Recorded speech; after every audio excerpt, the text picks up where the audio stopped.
आज हम डिस्कस करेंगे इलेक्ट्रॉन ट्रांसपोर्ट चेन का जो दूसरा पार्ट है उसके बारे में। ये जो सेकंड पार्ट है इसमें हम इनहिबिटर्स के बारे में बात करेंगे। बहुत सारे ऐसे इंपॉर्टेंट इनहिबिटर्स है जो इलेक्ट्रॉन ट्रांसपोर्ट चेन में जो इलेक्ट्रॉन का ट्रांसपोर्ट हो रहा था एक कॉम्प्लेक्स से दूसरे कॉम्प्लेक्स में, उसमें इनहिबिट कर सकता है। एंड अल्टीमेटली इनहिबिटर्स के बाद जब ये इसको इलेक्ट्रॉन ट्रांसपोर्ट को इनहिबिट करेगा तो अल्टीमेटली ये इफेक्ट भी चला जाता है एटीपी फॉर्मेशन में भी। सो एटीपी फॉर्मेशन भी इनहिबिट हो सकता है। दूसरा हम जानेंगे, हम इलेक्ट्रॉन ट्रांसपोर्ट चेन में जब इलेक्ट्रॉन का मूवमेंट होता है तो एक फ्री एनर्जी रिलीज होता है, मतलब एनर्जी रिलीज करता है। सेल बहुत शातिर है, चालाक है, वो ये इस एनर्जी को ऐसे ही वेस्ट नहीं कर सकता, इसको कंजर्व करके रखता है। किसमें? तो इलेक्ट्रोकेमिकल ग्रेडियंट, जिसको हम बोलते हैं प्रोटॉन मोटिव फोर्स। सो उसको कैलकुलेशन में भी समझेंगे। सो पहले आते हैं इनहिबिटर्स के बारे में। सो इनहिबिटर्स ऑफ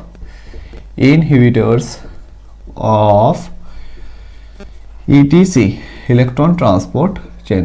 पहले आता है एक इनहिबिटर जिसको कहा जाता है एंटीमायोसिन ए। एंटीमायोसिन जो ए है ये कहाँ काम करेगा? कॉम्प्लेक्स 3 में। कॉम्प्लेक्स 3 में ये काम करेगा। इलेक्ट्रॉन साइटोक्रोम बी से इलेक्ट्रॉन का मूवमेंट हो रहा था साइटोक्रोम C1 में, एंड अल्टीमेटली साइटोक्रोम C1 से इलेक्ट्रॉन का मूवमेंट हुआ साइटोक्रोम C से, और फिर इलेक्ट्रॉन जाता है कॉम्प्लेक्स 4 में। सो एंटीमायोसिन ए आके साइटोक्रोम बी से इलेक्ट्रॉन को इनहिबिट कर देता है। साइटोक्रोम बी से इलेक्ट्रॉन साइटोक्रोम C1 में नहीं जा पाता। सो अल्टीमेटली इलेक्ट्रॉन का जो ट्रांसपोर्ट हो रहा था वो इनहिबिट हो जाएगा। सेकेंड जो है इनहिबिटर दैट इज रोटेनॉन। रोटेनॉन भी एक इनहिबिटर है जो इलेक्ट्रॉन ट्रांसपोर्ट चेन में इलेक्ट्रॉन ट्रांसपोर्ट चेन को इनहिबिट करता है। ये कहाँ इनहिबिट करेगा? तो ये इनहिबिट करता है कॉम्प्लेक्स 1। कहाँ पर? तो कॉम्प्लेक्स 1 में इसका रोल है।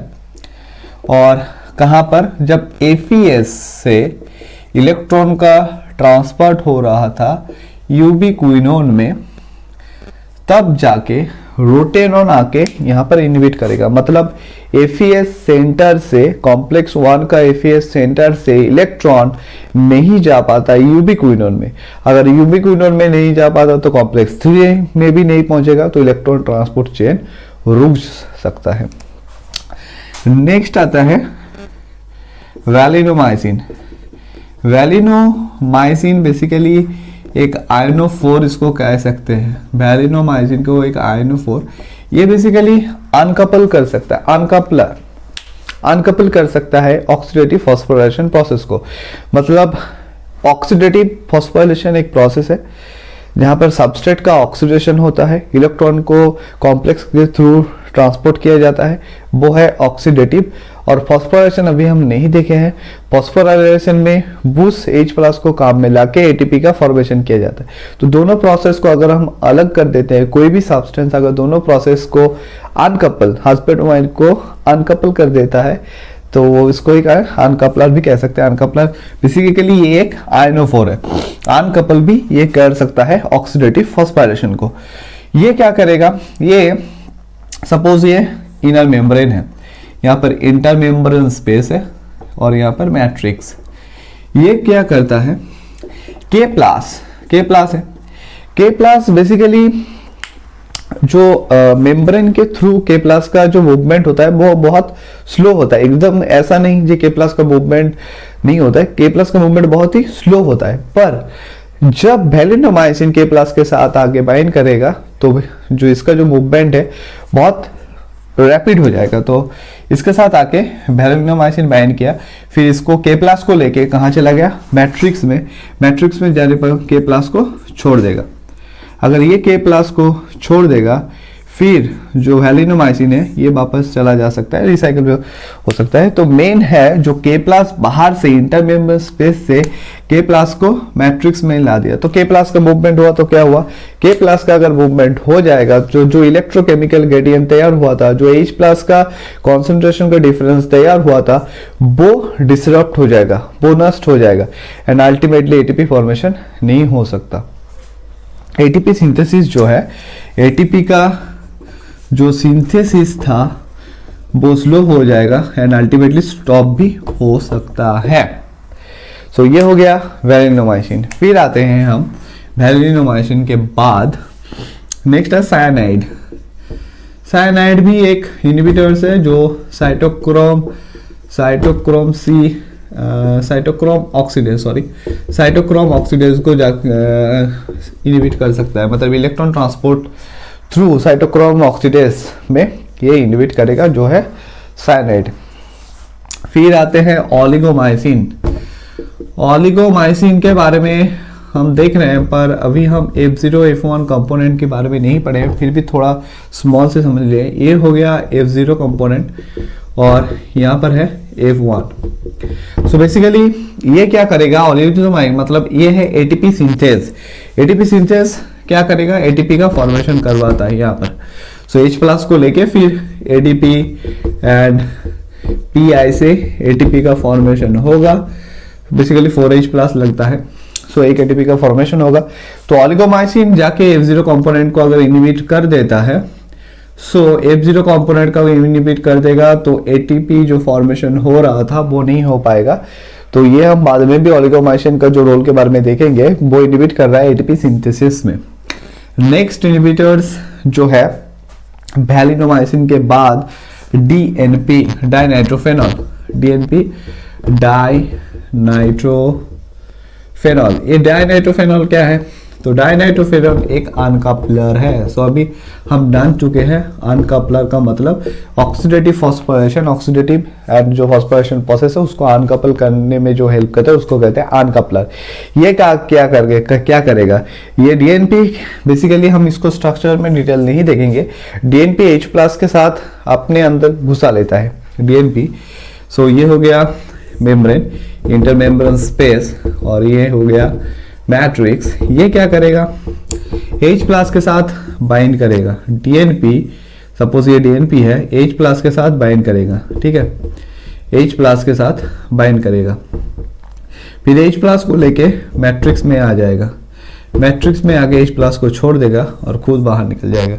सो ये क्या किया, ये तो डायरेक्ट कर दिया, H+ का डायरेक्ट मूवमेंट करवा दिया मैट्रिक्स में, जबकि H+ का मूवमेंट होना था कॉम्प्लेक्स 5 जो है एटीपी सिंथेसिस के थ्रू।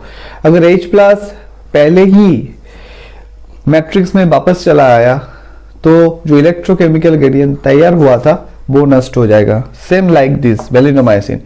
वैलिनोमाइसिन K+ को ला रहा था, इनडायरेक्टली वो जो ऑक्सीडेटिव मतलब जो प्रोसेस को इनहिबिट कर रहा है, ये डायरेक्टली H+ को लेके, ये इनडायरेक्टली डायरेक्ट H+ को लेके इंटरमीडिएट स्पेस में मैट्रिक्स में डाल दिया, तो जो इलेक्ट्रोकेमिकल ग्रेडियंट तैयार हुआ था वो भी खत्म हो जाएगा।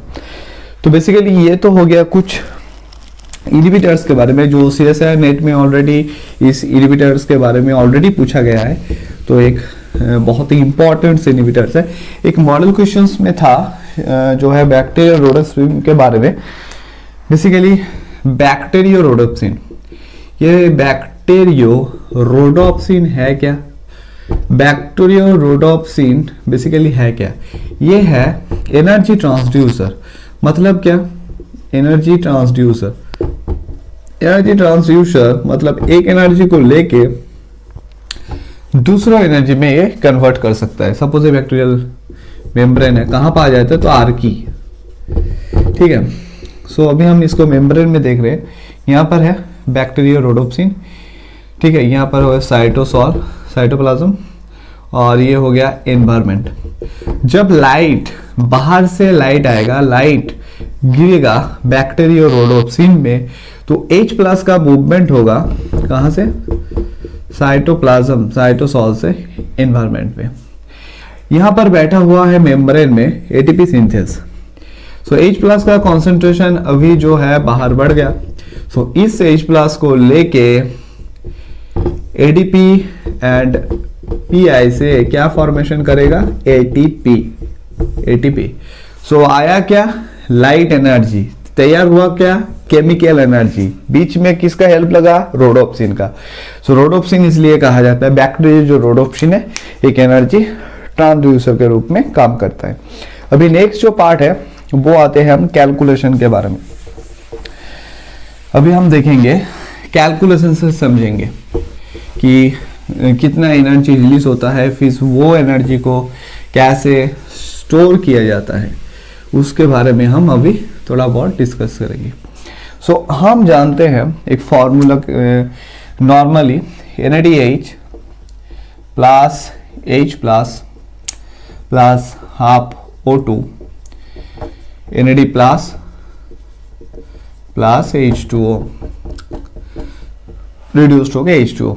सो ये जो NADH है, इसके पास ये एक हाइड्राइड आयन है, तो दो इलेक्ट्रॉन को ट्रांसपोर्ट कर रहा था। सो जब दो इलेक्ट्रॉन का ट्रांसपोर्ट होगा थ्रू इलेक्ट्रॉन ट्रांसपोर्ट चेन, तो कितना एनर्जी रिलीज होता है वो अभी हम एक फॉर्मूले से इजीली निकाल सकते हैं। इस कुछ शर्त लेके चलते हैं।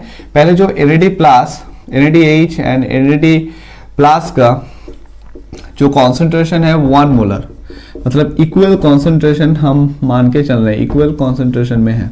पर एक्चुअली ये इक्वल कॉन्सेंट्रेशन में नहीं रहता, क्योंकि जब हम एक एक्टिवली रेस्पायरिंग माइटोकॉन्ड्रिया में बात करते हैं, उसमें बहुत सारा डिफरेंट डिहाइड्रोजिनेसेस एंजाइम, NADH डिहाइड्रोजिनेसेस एंजाइम काम करता है। तो NAD प्लस एंड NADH का जो कॉन्सेंट्रेशन है वो ऊपर नीचे हो सकता है, एंड जो वैल्यू हम देखेंगे निकलेगा उसमें क्या बदलाव वो भी हम बता देंगे। So del G dash standard free energy change के बारे में डिस्कस कर रहे हैं, -N Faraday constant and del E। So यहाँ पर जो N का वैल्यू है वो है 2, फैराडे कांस्टेंट का वैल्यू है 96.5 kilo joule per volt mole, and del E का वैल्यू, पहले तो एक रेडॉक्स पेयर के बारे में देखेंगे। रेडॉक्स पेयर का मतलब क्या है? रेडॉक्स पेयर का मतलब ऑक्सीडाइजिंग एजेंट एंड जो रिड्यूसिंग एजेंट का जो पेयर है, सिंपली उसको हम कहते हैं रेडॉक्स पेयर। सो यहां पर ऑक्सीडाइजिंग एजेंट NAD प्लस और NADH का जो वैल्यू है वो कितना है रेडॉक्स पेयर में, और दूसरा O2O and H2O oxidising agent reducing agent, दोनों का वैल्यू अभी हम देखेंगे। सो इसका वैल्यू है लगभग 0.320, और O2H2 रेडॉक्स पेयर का वैल्यू है पॉजिटिव में 0.816। अगर डेली का हम वैल्यू निकालेंगे तो कितना आएगा? रेडॉक्स पोटेंशियल का वैल्यू आएगा 1.14 volt.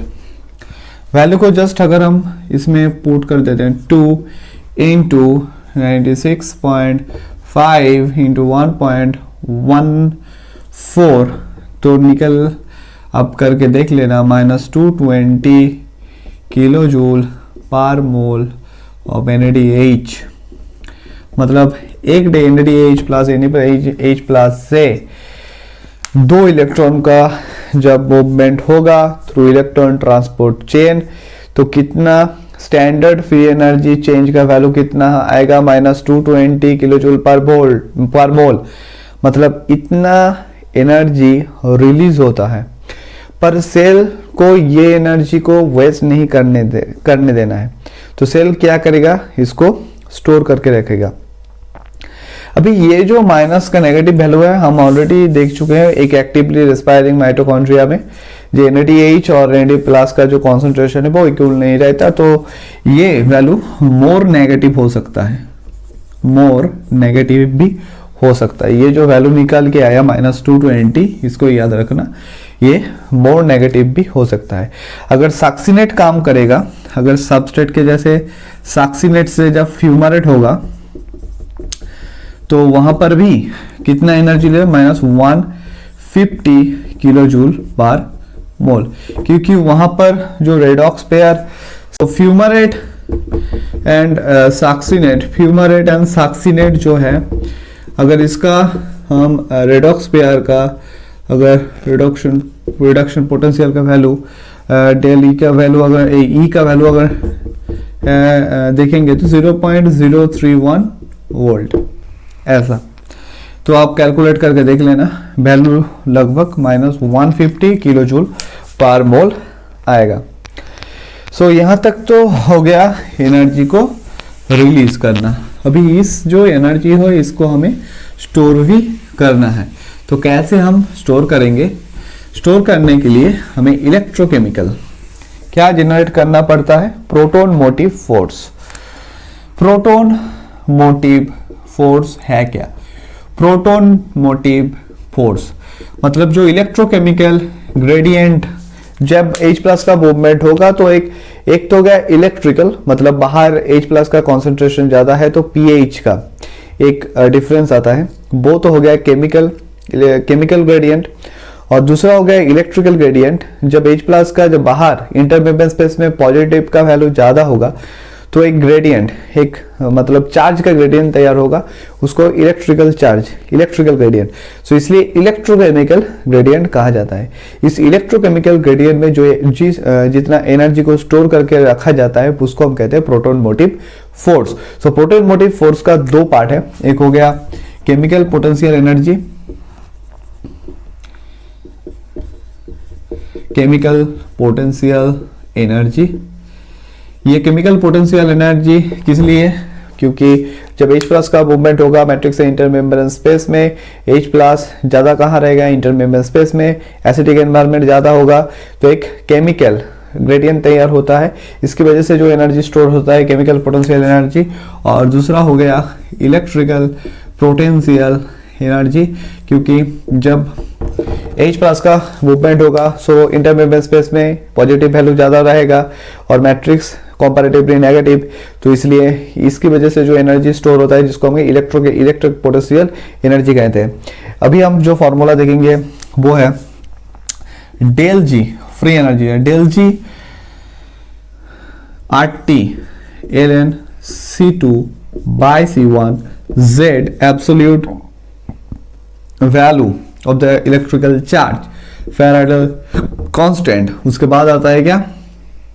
Del psi that is difference transmembrane electrical जो पोटेंशियल का, इलेक्ट्रिकल पोटेंशियल का जो डिफरेंस है वो।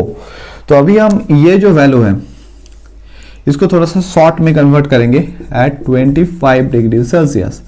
सो ln C2 बाय C1 को हम लिख सकते हैं 2.3 लॉग।